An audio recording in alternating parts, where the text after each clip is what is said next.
J-horror is a very popular horror genre.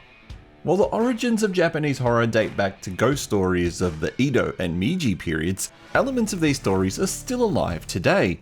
Elements such as tales of revenge and apparitions. The lore and these elements are very detailed and more complex than I can ever hope to cover in a short movie review. But I mention this for two reasons. 1. This movie uses those elements I've already mentioned, and 2.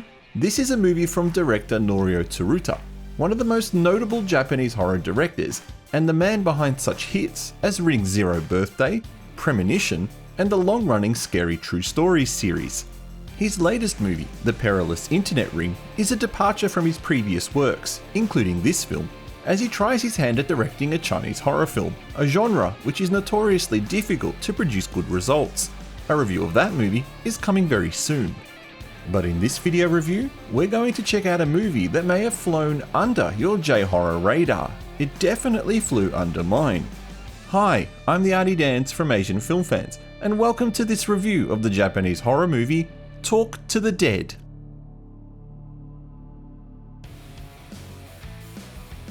Yuri is a young woman with a very difficult life.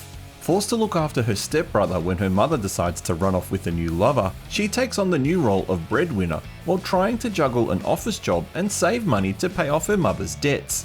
Realizing her job isn't enough, she quits and begins sex work, forcing her to spend long hours away from her brother Satoshi while servicing clients at hotels. She comes home one night to find her brother dead in the bathroom, blood pooling from his mouth. She's later told by doctors that whatever had killed him could have been treated if discovered earlier. When an interesting new girl named Mayu, played by Yuki Sakurai from Sion Sono's Tag, begins working with Yuri, she tells her of an app that she uses to communicate with her dead grandmother. Realizing she has nothing to lose, and desperate to apologize to her brother for his untimely death, she tries the app and makes contact with Satoshi. But Mayu reminds her of two rules with the app. Never answer the phone if the person you want to talk to tries to contact you, and never agree to meet them. The results of breaking these rules is death. At the same time this is occurring, a reporter for an online gossip website is desperately seeking information about the app under the guise of writing an article. The short answer is no, unless you're obsessed with J-horror films and need to see everyone that's ever made. The reasons are twofold: the characters are not likable, and the story feels incomplete. At the beginning of the film, you will feel some sympathy for our main character Yuri. Her abusive mother walks out on her, and there's that realization she's now the breadwinner. Another scene later on in the film, when her mother returns to take money off her, only reiterates that feeling. But as we meet Mayu, the new girl at her workplace, and Mayu tries to make friends with Yuri, we witness how callous Yuri can be. Mayu has an innocence around her, slow in nature yet extreme with emotions. We see how she reacts to one of the other girls when her manager tells her she's been taken advantage of. I enjoyed the performance of Yuri Sakurai in this role. It's very different from her performance in Tag as the confident Aki.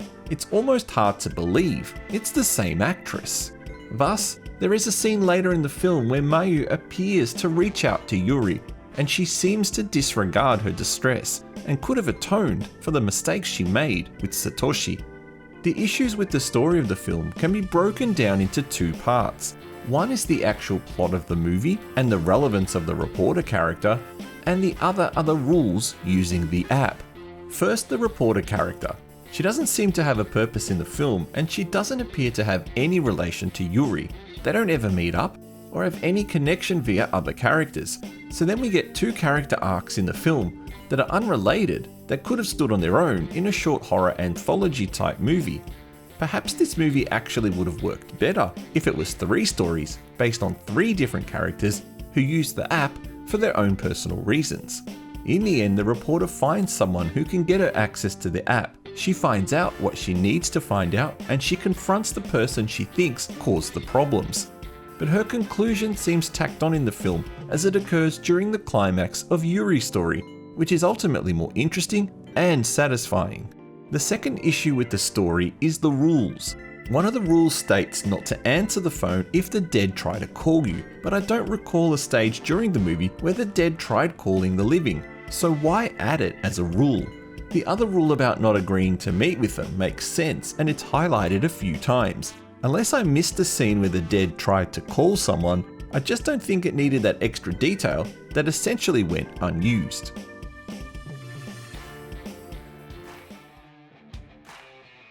This might be an unpopular opinion, but the character of Ryo, the girl's manager, seemed like a fairly decent and genuine person. I like the scenes where he saves both girls from being assaulted by their clients. This certainly did highlight that he has a good side, but then you start to think, does he really have a good side? Or is he just protecting his moneymakers? When he divulges the information that he took advantage of a previous partner and that he makes money off the misfortunes of girls desperate to pay back debts, that then painted him in a very different light. What ended up being memorable about this film for me was my general dislike of all the characters. The writer has really selected a handful of character types that are difficult for most audiences to sympathise with, regardless of their backstory. And if you strip away their backstories, what you're left with is a sex worker, her pimp, a woman with a mental disability, a reporter for a gossip website, a paparazzi, and a mama-san past her prime. Not exactly a cast of characters most audiences are going to be cheering on.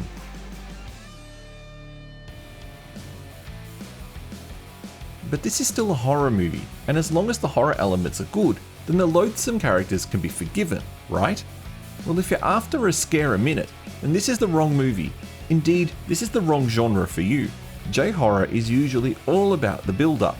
Problem is, if you're after a scary payoff, like The Grudge, then that's not what you get here.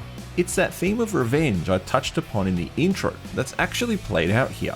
And it's quite clever, and it's quite well done, it just didn't need to be wrapped up in a horror movie shell to deliver it.